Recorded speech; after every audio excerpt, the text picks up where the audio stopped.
ये आभ्या क्लासेस की तरफ से हम लोग किसी तैयारी कर रहे हैं, सीटेट हो, जेटेट हो, यूजीसी नेट हो या सीबीएसई बोर्ड एग्जाम हो। तो अभी फिलहाल हम लोग हमारा जो टॉपिक है वो टॉपिक, कोई भी नोट्स हम लोग बना रहे हैं तो आधार किसको ले रहे हैं, एनसीईआरटी को ले रहे हैं। तो एनसीईआरटी को ले तो रहे हैं, पहले टॉपिक का तो नाम जान जा। टॉपिक हमारा क्या है?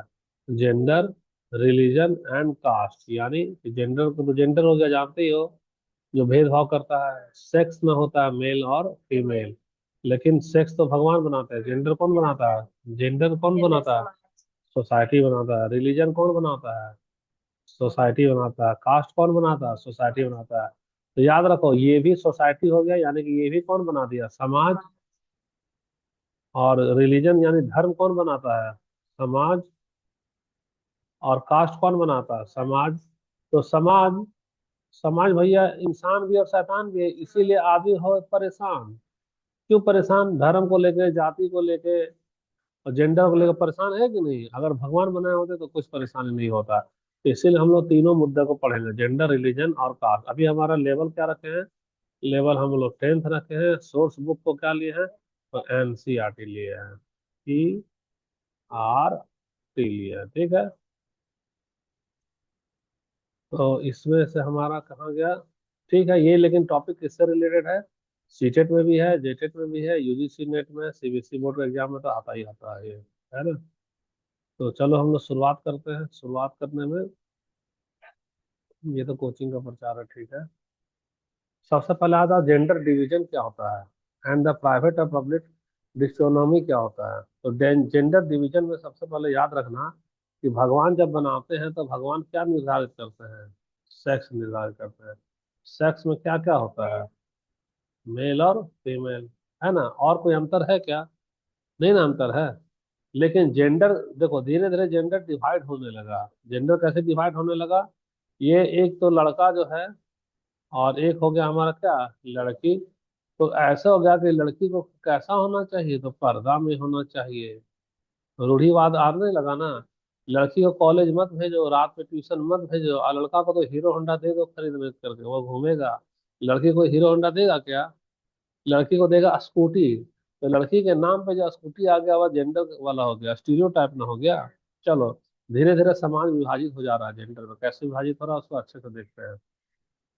सबसे पहले बोलता है कि यह बायोलॉजिकल कंस्ट्रक्शन है या सोशल कंस्ट्रक्शन, यानी यह जैविक निर्माण है कि सामाजिक निर्माण है। तो जैविक में तो खाली मेल और फीमेल होता है ना, वही ना बायोलॉजिकल हो गया।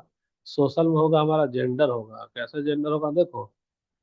उसी को हिंदी में बोल रहे हैं सामाजिक संरचना या फिर जीव विज्ञान का संरचना। आमतौर पर लोग समझते हैं कि स्त्री और पुरुष के बीच का जो अंतर है वो खाली जैविक होता है, यानी बायोलॉजिकल होता है। लेकिन यहाँ उसकी अवधारणा गलत है। कैसे? बायोलॉजिकल में स्त्री और पुरुष के बीच में अंतर के अलावे समाज में भी, तो समाज के नजरिए में पुरुष और स्त्री में अंतर हो गया। जैसे कि घर जमाई कौन बनेगा, बता सकते हो? लड़का कोई बनता है? अरे ब्याह शादी होता है तो घर कौन छोड़ता है, लड़का की लड़की? यह कौन नियम बना दिया? समाज बना दिया।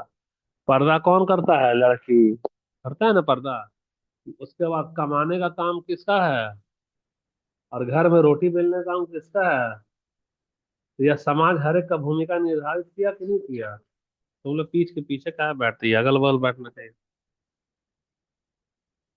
तो देखो यहाँ पर जेंडर डिवीजन में हो गया कि जीव विज्ञान तो बांटता ही बांटता है, समाज भी अपनी अपेक्षा को बांट देता है, और उसी को कहते हैं रूढ़िवाद। रूढ़िवाद यानी स्टीरियोटाइप। रूढ़ी, रूढ़िवाद, रूढ़ी क्या होता है? जकड़ा हुआ एक विचारधारा होता है जो जन्म से लेकर मृत्यु तक दीमक के जैसा चिपका हुआ रहता है, वह पीछा नहीं छोड़ता है। कैसे नहीं पीछा छोड़ेगा? तेरे दादाजी भी बोलेंगे रात में लड़की को बाहर मत जाने दो, तेरे पिताजी भी बोल देंगे। और जब तेरा बेटा बड़ा हो जाएगा तो वो भी बोल देगा, माँ तुम रात में बाहर क्यों गई थी, रात में बाहर नहीं जाना। तो यह विचार पीछा छोड़ा क्या? नहीं छोड़ा है। तो सोशल एक्सपेक्टेशन क्या होता है? देखो, समाज अपेक्षा कर लेता है। जन्म के बाद में जब समाज में लड़का और लड़की आता है तो समाज अलग अलग तरीके से ढाल लेता है। लड़की से समाज कुछ और अपेक्षा कर लेगा कि वह शर्मीली होगी, कोमल होगी, रोटी अच्छा बनाएगी, खाना अच्छा बनाएगी। और लड़का से अपेक्षा कर लेता वह साहसी होगा, कमाएगा, घर चलाएगा, बुढ़ापा का लाठी बनेगा, सहारा बनेगा। तो सामाजिक अपेक्षाएं होती है ना, वही से हमारे जेंडर का शुरुआत हो जाता है। जैसे जैसे अपेक्षा करते जाएगा जेंडर गहरा होता जाएगा। अगर यह लड़की से अपेक्षा कर रहा है कि वह रोटी अच्छा बनाएगी, तब हर एक लड़के का काम हो गया रोटी अच्छा बनाओ। लड़का से तो अपेक्षा नहीं करता है। उसके बाद में देखो होता क्या, जेंडर कैसे बनता है वो बता रहे हैं। सबसे पहले समाज एक अपेक्षा करने लगता है, लड़की को ऐसा होना चाहिए, लड़का को ऐसा होना चाहिए। और धीरे धीरे वही अपेक्षा को लोग मान लेता है कि प्राकृतिक, यानी हाँ ये सही तो है, इसमें गलती क्या है। अरे भाई एक माँ पिताजी का 5 संतान है, तो गौर से सोचना है कि अगर 10 साल का लड़की है और 10 साल का लड़का है, तो 10 साल का लड़का आराम से खाना मांगेगा, हमको खाना दो। वह जमीन में बैठेगा पालथी मारकर, लेकिन 10 साल की उसी की बहन हम उम्र है, वह रसोईया में नौकर के जैसा खाना निकाल कर देगी। और लाट साहब के जैसा उसका भाई खाना खाएगा, और खाना खाने के बाद हाथ उसी थाली में धो देगा। 10 साल का। और वही 10 साल का लड़की क्या करेगी, थाली को उठाकर किचन में ले जाकर के धोएगी, बर्तन धोएगी। अपना बचपन याद करो, कभी बर्तन धोए था दीपक? लेकिन तुम्हारी बहन तो उसी उम्र में बर्तन धोई होगी कि नहीं धोई होगी? तो ये तो भेदभाव है। लेकिन इस भेदभाव को क्या किया, सबसे पहले समाज अपेक्षा कर लिया और उसको प्राकृतिक मान लिया कि नहीं, यह भेदभाव थोड़ी है, यही तो ऐसा ही तो होता है। तो अनजाने में तुम क्या कर दिए, तुम अनजाने में शोषण कर दिए। समाज का रीति रिवाज का अगर पालन करोगे, तो तुम अनजाने में अपनी ही बहन का शोषण करोगे। उसको पूरा अवसर दोगे, तुमको मोबाइल मिल जाएगा खेलने कूदने के लिए, पढ़ो भी खेलो कूदो भी, और बहन कभी पार्क नहीं जाएगी, कभी खेलेगी कूदेगी नहीं, दिन भर रोटी बनाएगी उसी उम्र में। तो जेंडर का प्रक्रिया बता रहे हैं। सबसे पहले क्या होता है, सोशल एक्सपेक्टेशन होता है। और सोशल एक्सपेक्टेशन होने के बाद में उसका नेचुरलाइजेशन हो जाता है, यानी उसको प्राकृतिक मान लेता है कि हाँ ठीक तो है, मेरी बहन ही तो बर्तन धोएगी, हम अपना कपड़ा क्यों धोएंगे, मेरी मम्मी मेरा कपड़ा धोएगी। लेकिन बहन के कपड़ा मम्मी कभी धोती है? बहन अपना कपड़ा खुद धो लेती है। तुम ही लोग हैं मनीषा हॉस्टल में, अपना कमरा में झाड़ू तुम लोग डेली लगाती है ना। जितना तुम साफ सफाई करती हो उतना तेरा भाई नहीं कर पाएगा साफ सफाई, क्योंकि उसको आदत नहीं डाला गया है। आदत नहीं ना डाला गया है।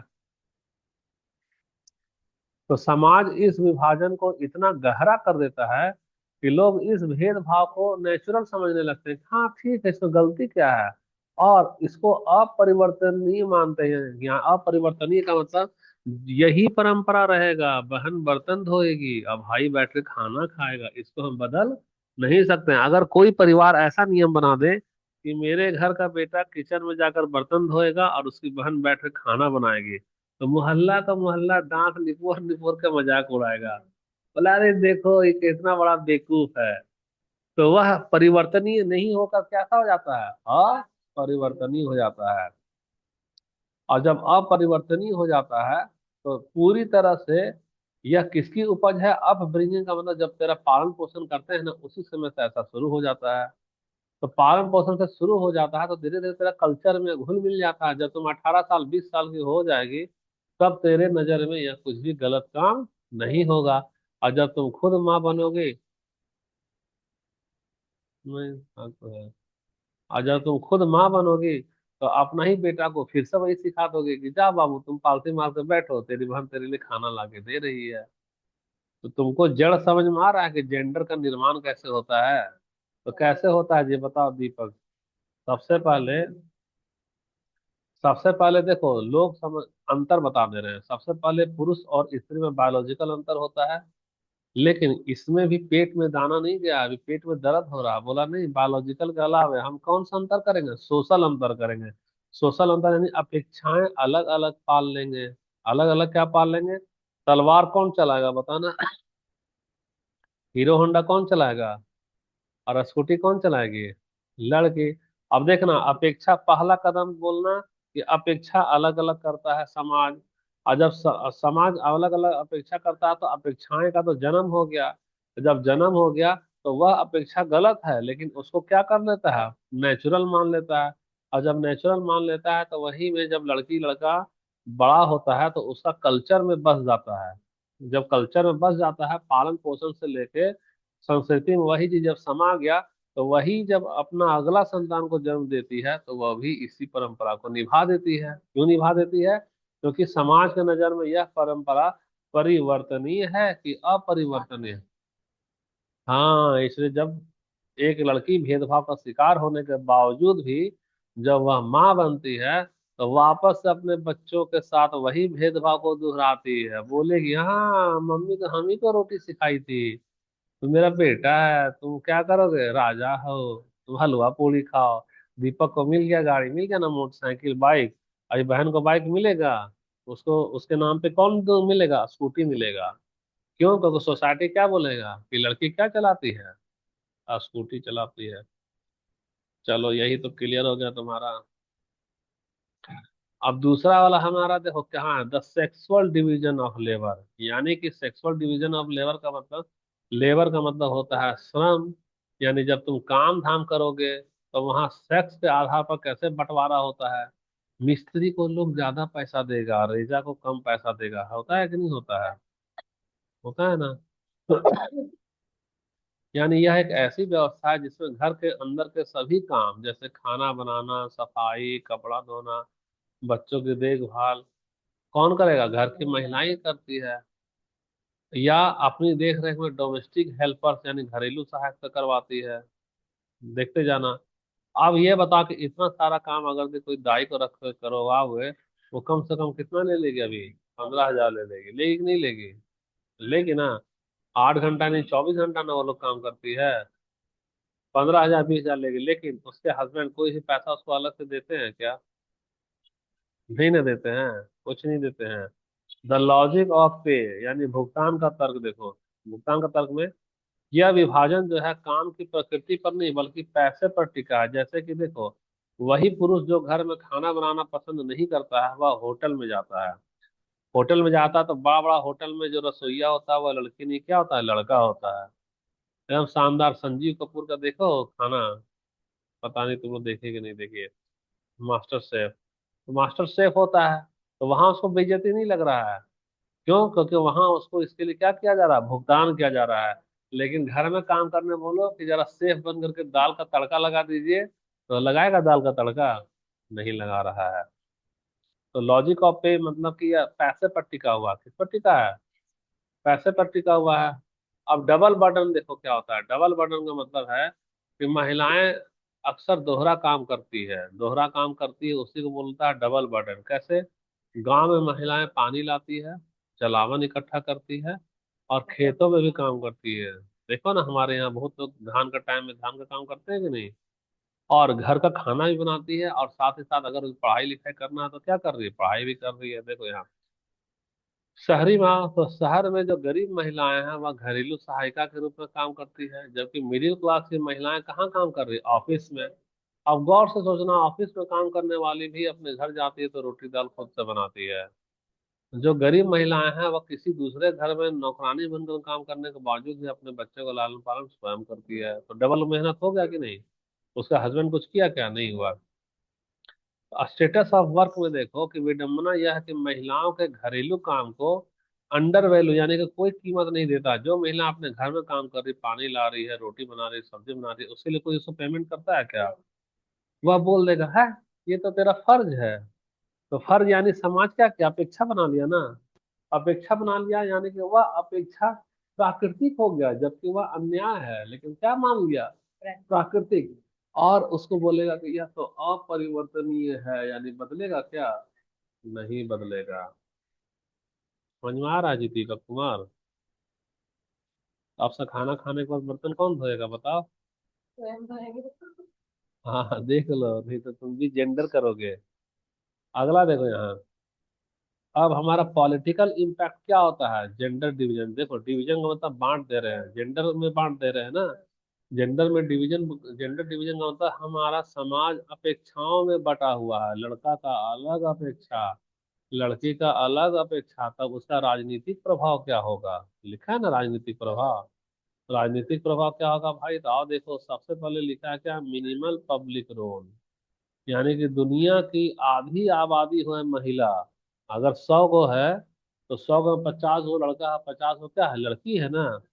तो आधा आबादी में लड़की है, महिला है, इसके बावजूद भी जब राजनीति की बात करेंगे या सार्वजनिक जीवन की बात करेंगे, सार्वजनिक जीवन का मतलब गली मोहल्ला में, चौक में, जैसे लड़का लोग झुंड बना के गपियाता है ना, वही कहे सार्वजनिक जीवन। वहां तुम महिला को देखिए गपियाते हुए झुंड बना के, लड़की को नहीं। और नेतागिरी में जितना आबादी में लड़का लड़का है, उतना लड़की है क्या? नहीं है, यानी कि उसकी भूमिका कम है। देखो, इसका जड़ क्या है? जेंडर है।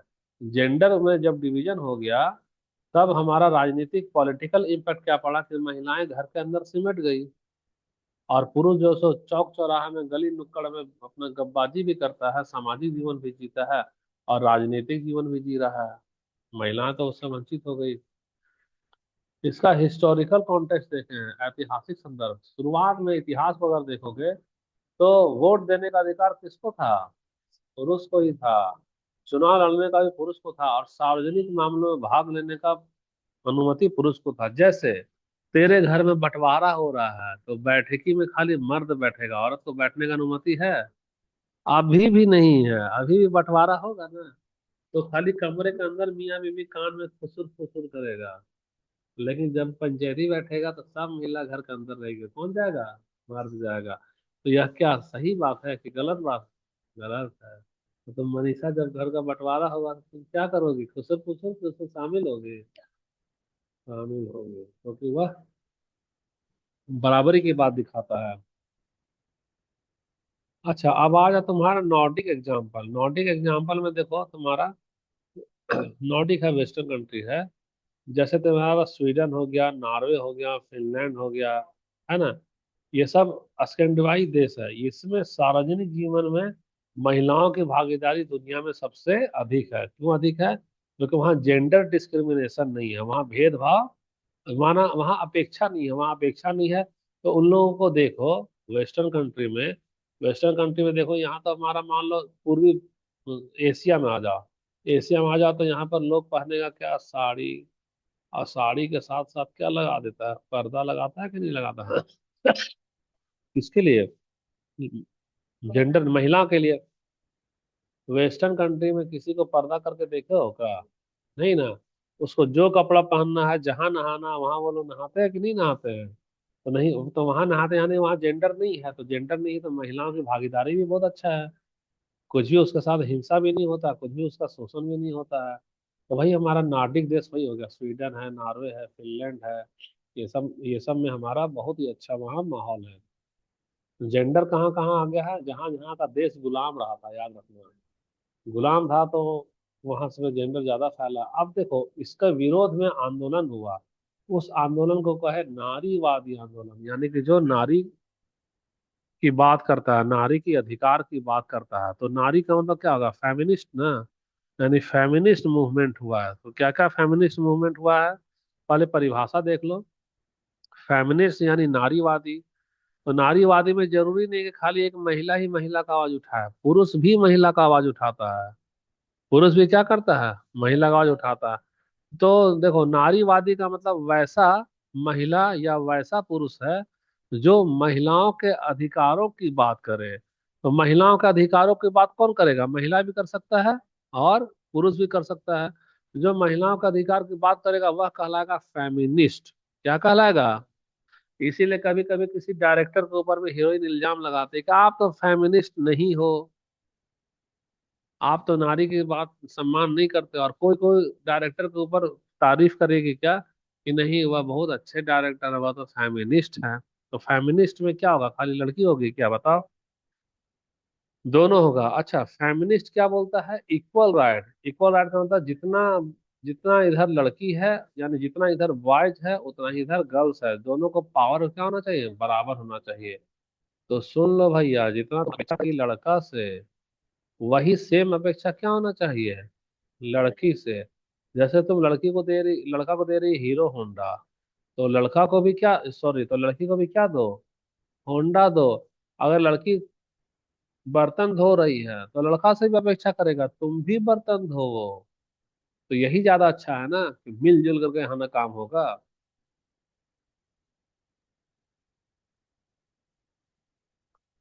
तो फेमिनिस्ट क्या होता है? वैसा महिला या पुरुष जो इक्वल राइट्स और अपॉर्चुनिटी यानी कि समान अधिकार और अवसर में क्या करता है, विश्वास रहता है, उसकी वकालत करता है, उसको हम लोग क्या बोलते हैं, नारीवादी सोच यानी कि फेमिनिस्ट पर्सन। अब आ जाए एक हमारा एवोल्यूशन है, एवोल्यूशन ऑफ डिमांड्स, यानी कि हम लोग मांगों का विकास कैसे कैसे हुआ। नारीवादी सोच में देखो अभी बता दिए कि वह लोग बोलता है कि जितना तुम लड़का को दिए हो अधिकार उतना लड़की को दो। तो याद रखो कि सबसे पहले वोट देने का अधिकार किसको था, पुरुष को था। तो वह बोला हमको इक्वल राइट चाहिए, यानी वोट देने का अधिकार महिला को भी दो। तो कैसे कैसे मांग विकास हुआ, सबसे पहले पॉलिटिकल और लीगल में देखते हैं तो वोट देने का अधिकार मांगा गया, ताकि कानून में हम लोग क्या रहे हैं, बराबर रहे। तो पहला वाला समझ में आ गया। ठीक है। दूसरा वाला देखो, सामाजिक और आर्थिक में, समाज में खाली लड़का पढ़ता था, लड़की पढ़ती थी क्या। और फैक्ट्री में काम करने जा तो लड़का को ज्यादा पैसा देता था, लड़की को देता था क्या, नहीं। तो अब दोबारा डिमांड किया कि शिक्षा में जितना मौका लड़का को दिया उतना मौका लड़की को भी दो, और बेहतर करियर दो, और अवसर भी जितना लड़का को देता है उतना ही लड़की को भी दो। ये तो सोशियो इकोनॉमिक हो गया। तीसरा वाला हमारा हो गया रेडिकल फेमिनिज्म, यानी कट्टरपंथी नारीवाद। देखो, नारीवाद तो समझा दिए, नारीवाद का मतलब होता है कि वैसा पुरुष या महिला जो बराबर अधिकार और अवसर की बात करे, किसके लिए, लड़का और लड़की को बराबर तराजू में तौला। एक नया शब्द आ गया कट्टरपंथी, क्या होता है भैया, तो कट्टरपंथी एकदम कट्टर होता है, उसको हम लोग रेडिकल बोलते हैं। क्या बोलते हैं, रेडिकल।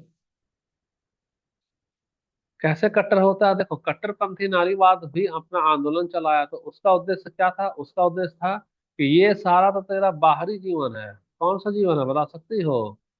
तो बाहरी जीवन में महिला घर के बाहर है तो वोट दे दो, पढ़ा दो, लिखा दो, लेकिन लाख वोट दे दो, लाख ये दे दो, जब घर के अंदर आएगी तो अब किसी न किसी की पत्नी न बनेगी। पत्नी बनेगी तो वहां बॉस कौन हो जाता है, पति हो जाता है। अब भले इंदिरा गांधी थी प्रधानमंत्री, लेकिन उसका बॉस कौन था, फिरोज गांधी। वह बॉसगिरी पे बॉसगिरी दिखा रहा था, नतीजा क्या हो, उससे डिवोर्स ले ली इंदिरा गांधी। तो खैर देखो, कट्टरपंथी वाला बोलता है कि, कट्टरपंथी बोलता है घर के अंदर भी हमको बराबर अधिकार दो, घर के अंदर। तो सुनो भैया, फेमिनिस्ट जो अधिकार की बात किया है वह घर के बाहर का अधिकार की बात किया है। वोट घर के अंदर कोई दिया जाता है क्या, नहीं ना दिया जाता है। तो घर के अंदर का जो अधिकार की बात किया वह क्या कहलाया, कट्टरपंथी नारीवाद, यानी रेडिकल फेमिनिज्म। हाँ, तुम्हारा ध्यान मोबाइल में था, कहाँ समझेगी तो। मेरा पीछे भी आंख लगा हुआ, देखी कि नहीं। ये देखो इधर एक आंख निकला कि नहीं यहाँ। हाँ, देखो हम बता रहे हैं, कट्टरपंथी वाला, तुम भले लाख बन जाओ नेता वेता, किसी न किसी की पत्नी तो रहोगी ना। तो बॉस तो वही रहेगा, तुम्हारा पति रहेगा। तेरा व्यक्तिगत जीवन में हावी कौन होगा, वही ना होगा। तो ये बोलती है कि नहीं, हमको घर के अंदर भी हमको बराबर अधिकार दो, जितना पति हैसियत रखता है उतना पत्नी भी हैसियत रखे। अगर पति रात में 8 बजे आ रहा है तो पत्नी भी रात में 8 बजे आएगी। पति अगर यदि गाली में साला बे बोलता है तो पत्नी भी साला बे। अगर यदि पति एक चांटा मारता है गुस्से में, अब बाद में नॉर्मल बोला, इट्स ओके नॉर्मल, तो पत्नी भी एक चांटा मार दे जब उसको गुस्सा हो, वो क्या बोलेगी, इट्स ओके नॉर्मल हो जाओ। तो वही घर के अंदर वाला जो है ना अधिकार मांग रहा है, वो तो ज्यादा कट्टरता वाला ना हो गया। इसलिए इसको बोलते हैं कट्टरवादी, कट्टरपंथी नारीवाद, यानी रेडिकल फेमिनिज्म। ये भी आंदोलन चला, इसका उद्देश्य क्या था कि व्यक्तिगत जीवन में हमको बराबरी दो। ये वाला तो सामाजिक जीवन में बराबरी की बात कर रहा है, तो ये वाला है व्यक्तिगत जीवन में। और व्यक्तिगत जीवन में परिवार होता है कि नहीं, तो पारिवारिक जीवन में भी हमको पूरी समानता दो। यही हमारा कट्टरपंथी। बहुत सारा टर्म तो काफी नया नया पता चलेगा। देखो अब यहाँ से मिसकॉन्सेप्शन क्या होता है, अक्सर छात्र परीक्षा में लिख देते हैं कि लैंगिक विभाजन जीव विज्ञान पर आधारित होता है, वह क्या गलत है। क्योंकि क्योंकि अपेक्षा कौन करता है, समाज ना।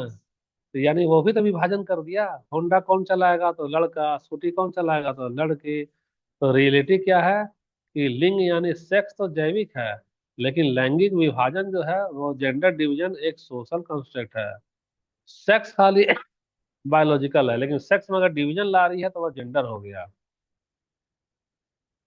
तो परीक्षाओं में हमेशा सोशल एक्सपेक्टेशंस एंड स्टीरियोटाइप वाला विकल्प ही चुने।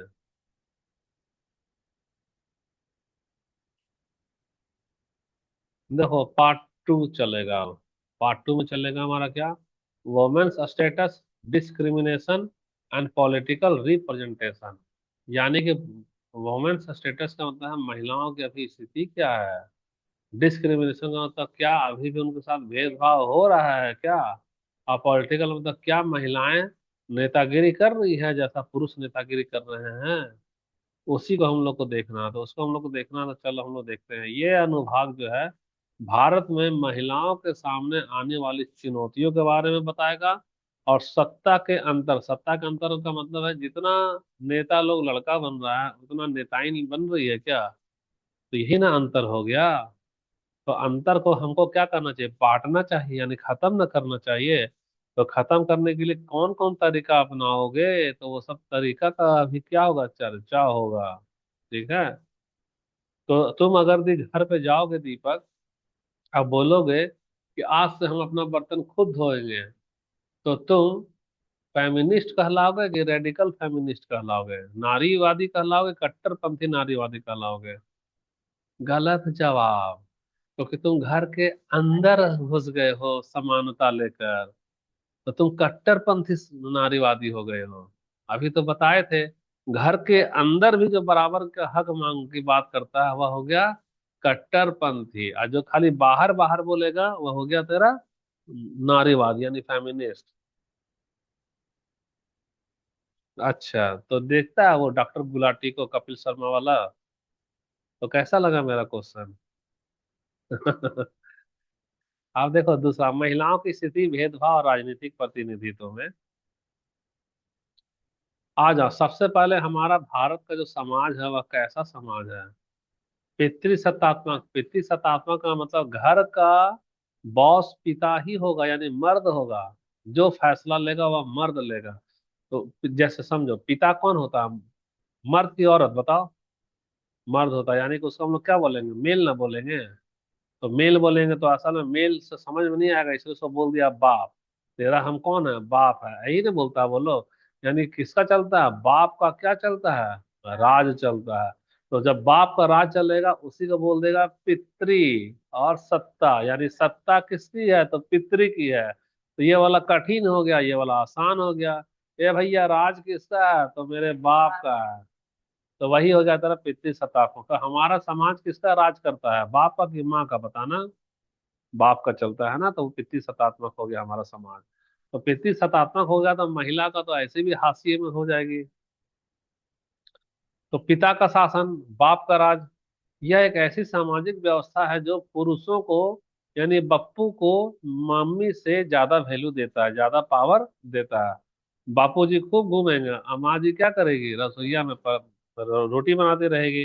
तो महिलाओं के शक्ति और अधिकार क्या दिया गया है यहाँ, कम दिया गया है।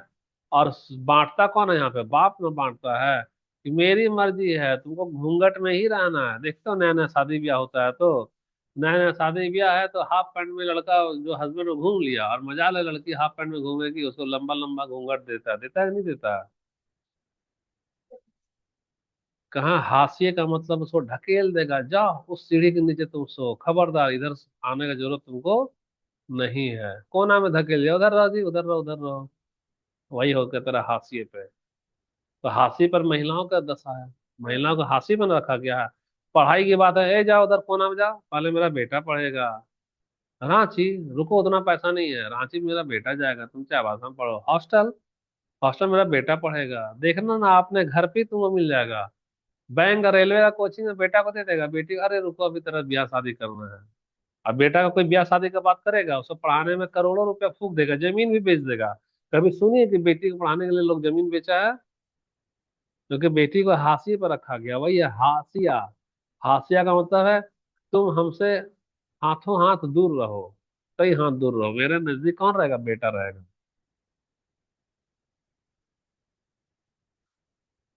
ठीक है, तो सबसे पहले हमारा पास में पता चला कि समाज हमारा क्या है, मातृ सत्तात्मक है कि पितृ सत्तात्मक है? पितृ सत्तात्मक है। पितृ सत्तात्मक में हाशिया में पिता रहेगा कि माता रहेगी? माता रहेगी। तो जो सर्वे सर्वा है वो कौन हो जाएगा, पुरुष प्रधान हो जाएगा। तो जब पुरुष प्रधान हो जाएगा तो ज्यादा भेदभाव किसके साथ होगा, महिला। ज्यादा नुकसान किसका होगा, और ज्यादा उत्पीड़न किसका होगा? महिला का होगा। अब देखो यूपीएससी में कैसा है, क्वेश्चन पूछेगा, बोलेगा पितृसत्ता जो यानी कि बाप का राज जो है, क्या खाली घर तक सीमित है? नहीं, बाप का राज जरा इंस्टीट्यूट तक चला गया।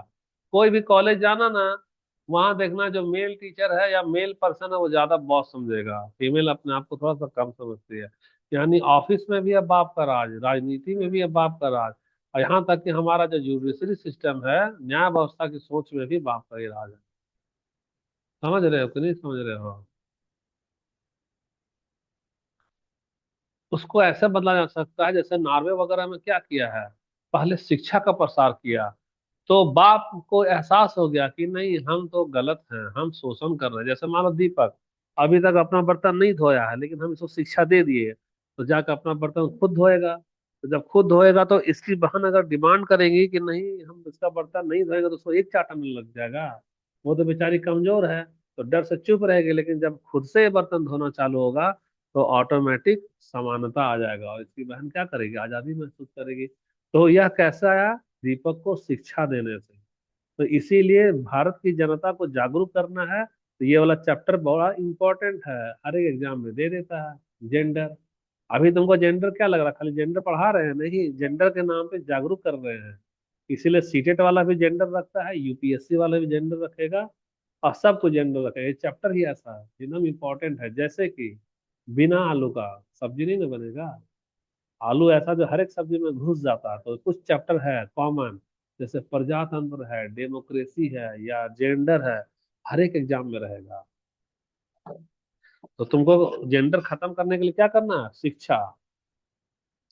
अब आ जाओ तुम्हारा लिटरेसी गैप को देखो, लिटरेसी गैप में पता चल गया बहुत भारी असमानता है। जमीन बेच बेच के बेटा को कोटा भेजता है, बेटा को कोटा, और बेटी को क्या बोलता है कि बेटी, अरे भैया बेटा है वो तो कोटा जाएगा, अब बेटी वो तो नाक का नेटा है, वो कहाँ रहेगी, घर पे रहेगी। होता है कि नहीं होता है ऐसा? नतीजा क्या हुआ?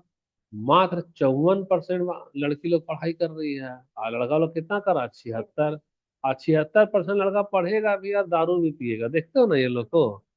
और फिर भी उसकी मम्मी लोग उसको नहीं डंडा लेकर मारेगी, लेकिन गलती से अगर ये किसी दिन नशे में आ गई तो उसका तुरंत डंडा से पिटाई होगा। होता है कि नहीं होता है? बहुत जबरदस्त ना भेदभाव है, जरा मरा नहीं है भेदभाव। वो अभी देखो मांगे पर्व ही है, तो मांगे पर्व में हम देखें इन लोगों को, जितना मेहमान है सबको दिए जा रहे हैं, मदिरा दे रहे हैं, मदिरा दे रहे हैं ना। लेकिन उस मेहमान में क्या है, महिला भी तो गई है। तो महिला गई तो महिला को तो हम नहीं देखेंगे, वो लोग जाते जाते पड़ोसी है। जितना मेहमान है पुरुष है, उसे एक कमरे में बिठाया गया, एक टेबल में रखा गया, आ बढ़िया बढ़िया गिलास, आइए मेहमान आप इसका सेवन कीजिए। हर जगह जेंडर समाया हुआ है, सब स्वागत हो चाहे सत्कार हो। अब आ जाओ educational drop out. Drop out का मतलब, मनीषा तुम मेरे यहाँ पढ़ने आई थी ट्यूशन, 4 महीना का कोर्स था, तुम 2 दिन पढ़ी और चली गई। क्यों चली गई? कि सर बाकी महीना का हमारे पास में फीस नहीं है। तो बीच में जो लड़की पढ़ाई छोड़ देती है, उसको कहते हैं ड्रॉप आउट। क्या कहेंगे? ड्रॉप आउट कहेंगे। लड़कियां अक्सर स्कूलों में लड़कों से बेहतर प्रदर्शन करती है, लेकिन हायर एजुकेशन में वह छोड़ देते। क्यों छोड़ देते? उसका शादी ब्याह कर देता है माँ बाप।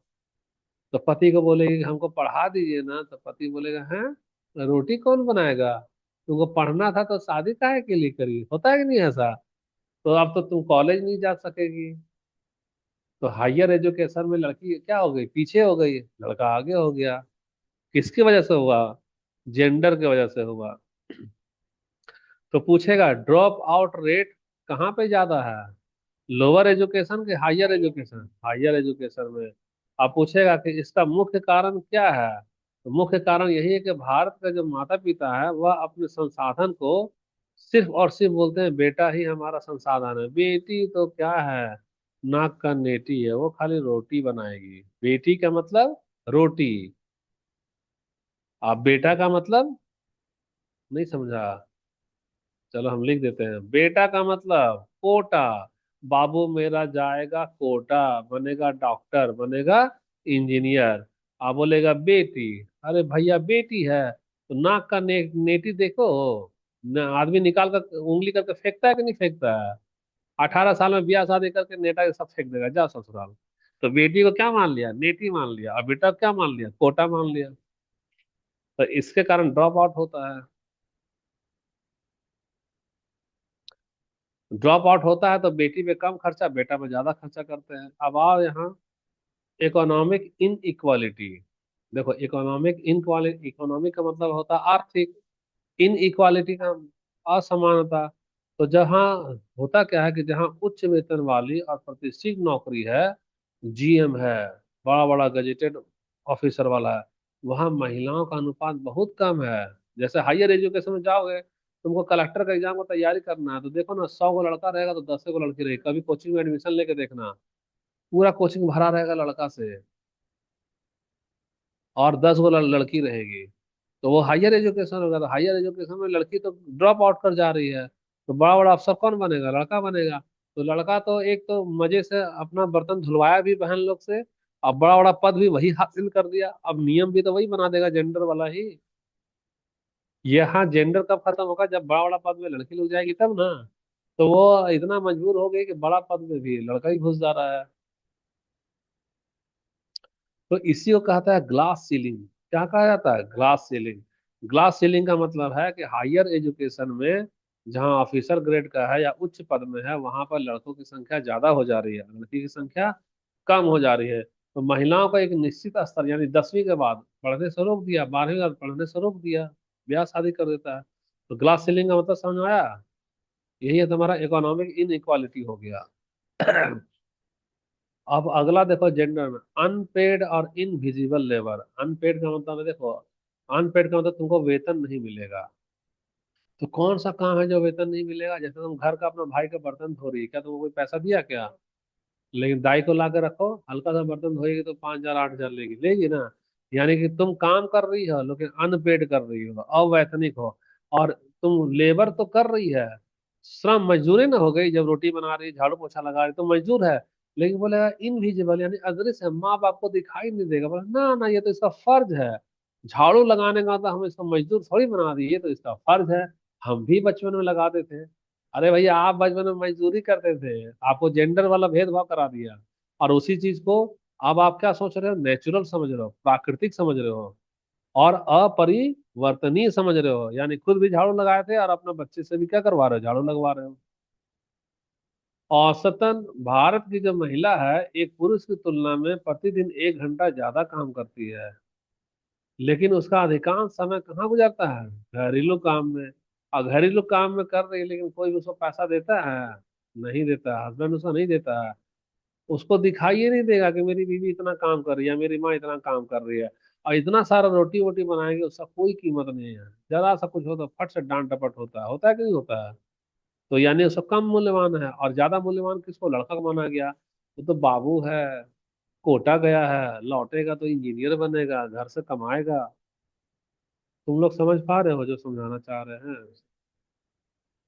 अब आ जाओ वेज डिस्क्रिमिनेशन। वेज डिस्क्रिमिनेशन में देखो, यहाँ मांग हुआ क्या, मांग हुआ कि हम बराबर काम में बराबर वेतन लेंगे, इक्वल रिम्यूनरेशन करेंगे। कब लाया है एक्ट, 1976 में। 1976 में एक एक्ट लाया है, उसका नाम है समान पारिश्रमिक अधिनियम। जैसे बगल में देखो मकान बन रहा है, ईंटा वहां देखना, मजदूर भी, मैंने क्या बोलते हैं उसको, रेजा भी और कूली दोनों काम कर रहा है ना। कूली ज्यादा लेगा पैसा, 700 ले लेगा, और रेजा ले लेगी 400। अब बताओ, गर्मी में धूप तो दोनों बराबर सहा, मेहनत दोनों बराबर किया। ईंटा का वजन जितना मजदूर के लिए था उतना ही तो रेजा के लिए था। एक ठो ले रहा है 700, एक ठो ले रहा है 400। क्यों ले रहा है पता है, जो ठेकेदार है वो भी बोलता है तुम तो लड़की है ना, है तुमको 300 ही रखो, तुम 300 के लायक है। तो इसीलिए सरकार मजबूरी में क्या किया, एक अधिनियम बनाया 1976 में। वह बोलता है कि तुम अगर ईंटा उठा रहे हो, तो जितना पुरुष को पैसा मिल रहा है उतना ही महिला को भी पैसा मिलेगा। तुम खाली सेक्स के आधार पर किसी को कम सैलरी नहीं दे सकता है। और ये हर जगह होता है, जाके स्कूल में देखो, टीचर बन जाओ। अभी कई सारी लेडीज टीचर है, 5,000 6,000 में काम कर रही है, देखते हो स्कूल में। और वही जेंट्स टीचर रहेगा, वो ले लेगा 12,000 15,000। और प्रिंसिपल उसको दे भी देगा, और महिला का छोड़ो तो बच्चे संभालेगी। और लड़की लोग उसी में संतुष्ट हो जाती है कि हमको 6,000 मिल रहा है। लेकिन जो पढ़ी लिखी है तो उसको मालूम चल जाएगा, बोले प्रिंसिपल को कि सर एक एक्ट आया है 1976 में, कि अगर टीचर में मेल हो उसका आप जितना दे रहे हो उतना ही हमको भी दो, आप भेदभाव नहीं कर सकते हो। तो इसके लिए क्या चाहिए, शिक्षा चाहिए।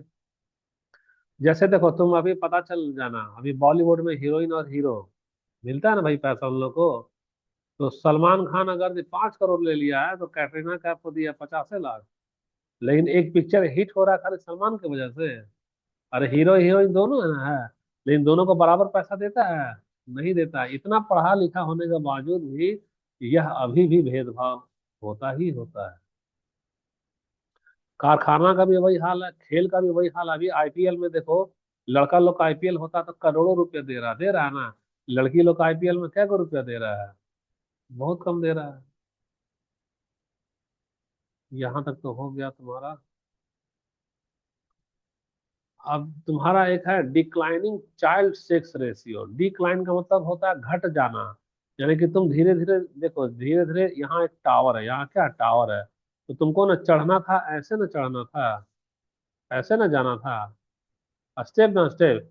तो तुमको बोल रहा है कि तुम ऊपर नहीं जाओ, तुम कहाँ जाओ, ऐसे, इधर से ऐसे जाओ। तो तुम क्या करे, डिक्लाइन ना कर रही है, ऊपर से नीचे, ऊपर से नीचे का मतलब लड़की हो गई मात्र इतना सा, और लड़का हो गया इतना सारा। कैसे, सोनोग्राफी करा लेता है, उसके बाद में भ्रूण का जांच करवा लिया कि पेट में गर्भ में बेटा है कि बेटी, जहाँ बेटी है उसको मार दे रहा है।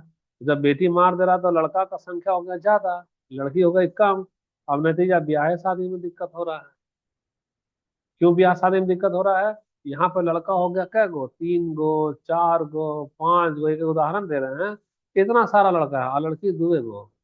जब लड़की है 2 गो तो अब इसका खामियाजा कैसे भुगतना पड़ रहा है हम बता रहे हैं। अब लड़का क्या बोलता है, लड़का बोलता है कि हमसे शादी करो, हमसे शादी करो। ये बोलेगी नहीं, किसका सैलरी यार तेरा कम है, नहीं तुम भागो, तुम भी कम भागो, तुम हाँ ये का गवर्नमेंट जॉब है, हम तुमसे शादी कर लेंगे। और ये बोलेगी हम भी किससे शादी करेंगे जिसका गवर्नमेंट जॉब है, ये बोले चलो हम इससे गवर्नमेंट जॉब शादी कर लिए। अब ये जो बेचारा बीच का वाला है, इसका तो शादी के लिए कोई लड़की रहेगी तब वो शादी करेगा। लड़की तो नहीं रही, तो लड़की नहीं रही तो वो क्या कर रहा है, रो रहा है कि हम क्या करें। तो भैया जाओ, तुम और जेंडर का पालन करो, अल्ट्रासाउंड करवाओ। पर नतीजा क्या होगा, भुगत रहा है, और हमारा समाज भी ना भुगत रहा है।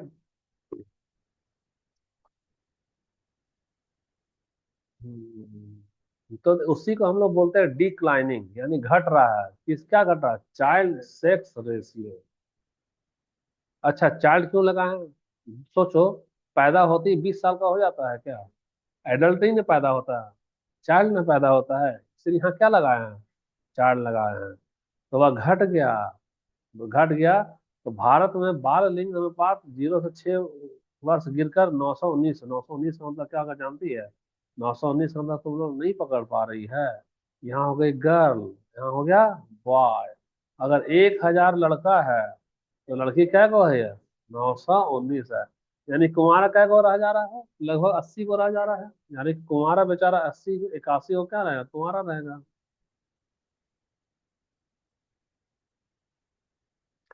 हरियाणा में तो और ज्यादा हो गया, 800 है, 1,000 पे 800, यानी कै कुंवारा रहेगा, 200। इसलिए हरियाणा वाला लड़का लोग को देखना ना, दूसरे स्टेट की लड़की लोग से शादी ब्याह कर ले रहा है।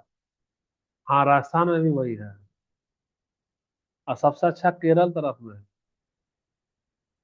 आदिवासी में भी सेक्स रेशियो ठीक है, लेकिन उधर वाला में सेक्स रेशियो गड़बड़ हो रहा है। अच्छा तो ठीक है। कितना पन्ना बचा हुआ है इसका, एक में पार्ट कितना खत्म होगा, बस इतना ही है ना। नहीं नहीं एमसीक्यू अभी लंबा चलेगा ये, खाली ये पार्ट खत्म कर रहे हैं, 15 पार्ट में है। तो वुमेन्स पॉलिटिकल रिप्रेजेंटेशन, अब देखो जेंडर वाला में और क्या दिक्कत हो रहा है, महिलाओं का राजनीतिक प्रतिनिधित्व। तो महिलाओं का हर जगह दबा ही दिया, तो तुमको क्या लग रहा है हर एक महिला नेता ही बनेगी, नहीं ना बनेगी। तो प्रॉब्लम, रिकॉर्डिंग हो रहा है कि नहीं, हाँ। तो प्रॉब्लम में क्या है देखो, दो तरीके का है, पहला है नारीवादी, एक है कट्टरपंथी नारीवादी। तो नेतागिरी घर के अंदर होता है, घर के बाहर होता है, बाहर, घर के अंदर भी होता है, लेकिन अगर बीजेपी कांग्रेस की बात करेंगे तो बाहर होगा, है ना। तो बाहर वाला जो बात तो नारीवादी करेगा, घर के अंदर वाला तो कट्टरपंथी करेगा।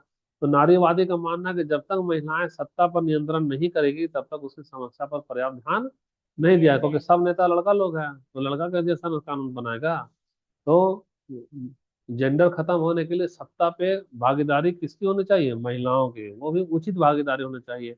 उचित भागीदारी होना चाहिए, तो देखो कानून ऐसा कर देता सरकार कि 50% सीट लड़का का होता है, इधर बॉयज और इधर गर्ल, 50 ऑटोमेटिक बराबर हो जाता है।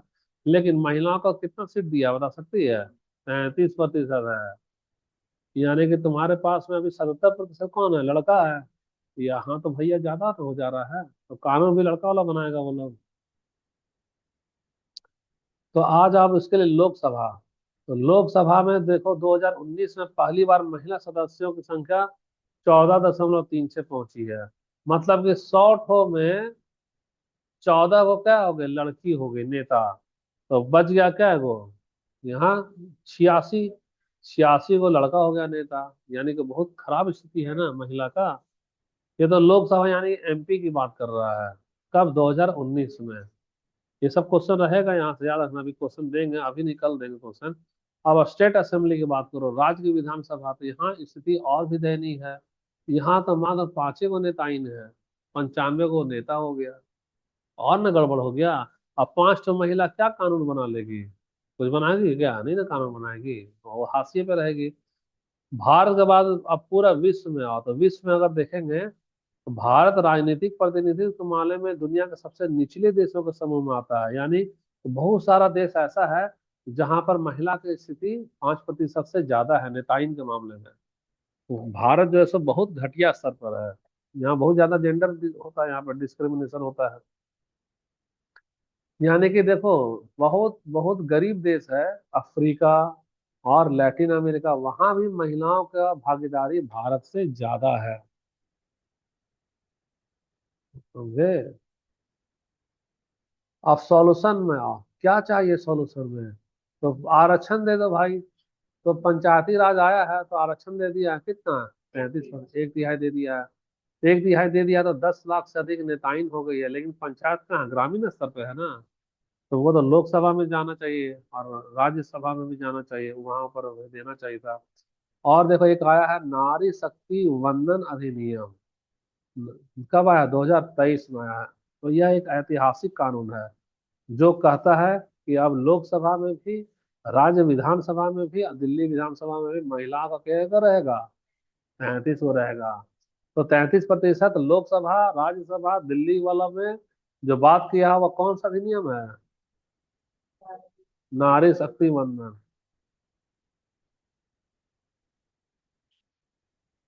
बस यहीं से खत्म कर देंगे। अब यूपीएससी और सीबीएसई में क्या क्या ट्रैप रहेगा, जाल बिछाएगा, देखो बोलेगा क्या भ्रम में। समान पारिश्रमिक अधिनियम ने भारत में मजदूरी के अंतर को खत्म कर दिया है। गलत है। कानून भले वजूद में है, लेकिन व्यवहार में अभी भी जाओ ना तो टीचर को, लड़की को कम देगा, लड़का को ज्यादा दे रहा है। ईंट भट्ठा में देखो काम करने में, मजदूर में लड़का ज्यादा लिया, लड़की कम ली। अच्छा, डेटा अलर्ट। यूपीएससी मेंस में ठीक है, केवल यही नहीं कहे कि प्रतिनिधित्व कम है, बल्कि 2011 की जनगणना का ये भी लिखो कि 2019 का सेक्स रेशियो है ना। और लोकसभा में कितना है? 14.36 है। और अभी तुम्हारा स्टेट में कितना था? 5% था। तो तुम डाटा दोगे तो आंसर तेरा मजबूत बनेगा। ये वाला पार्ट तक ही रहने देते हैं। कुछ क्वेश्चन है जो कि कर लेना। क्या क्या करना क्वेश्चन? भारत अभी भी एक पितृसत्तात्मक समाज है। इस कथन की पुष्टि के लिए 3 तर्क दो। तो 3 तर्क नहीं दे दोगे? क्या क्या दे दोगे? होंडा कौन चलाएगा? लड़का। रात का 10 बजे पार्टी कौन करेगा? लड़का ही ना करेगा। अपने से दे देना है ना। महिला सशक्तिकरण के संदर्भ में नारी शक्ति वंदन अधिनियम 2023 के महत्व का विश्लेषण करो। घर में जाना और करना विश्लेषण, ठीक है? वीडियो तो मिल जाएगा, क्योंकि नया चैप्टर है ना ये। और श्रम का लैंगिक विभाजन किस प्रकार महिलाओं के राजनीतिक हाशिए पर जाने का कारण बनता है? खुद से लिख कर लाना यहाँ। लाएगी तो अच्छा रहेगा, तुम्हारा ही ब्रेन जो उसको डेवलप करेगा। तो आज का पार्ट हमारा इतना ही रखते हैं, अभी बहुत सारा चीज बचा हुआ है। बहुत सारा चीज बचा हुआ, तो हम लोग क्या करेंगे फिर? कल से नेक्स्ट फॉलो करेंगे, बहुत अभी है ना। धर्म सांप्रदायिकता और राजनीति में देखेंगे जेंडर क्या होता है, कल करेगा।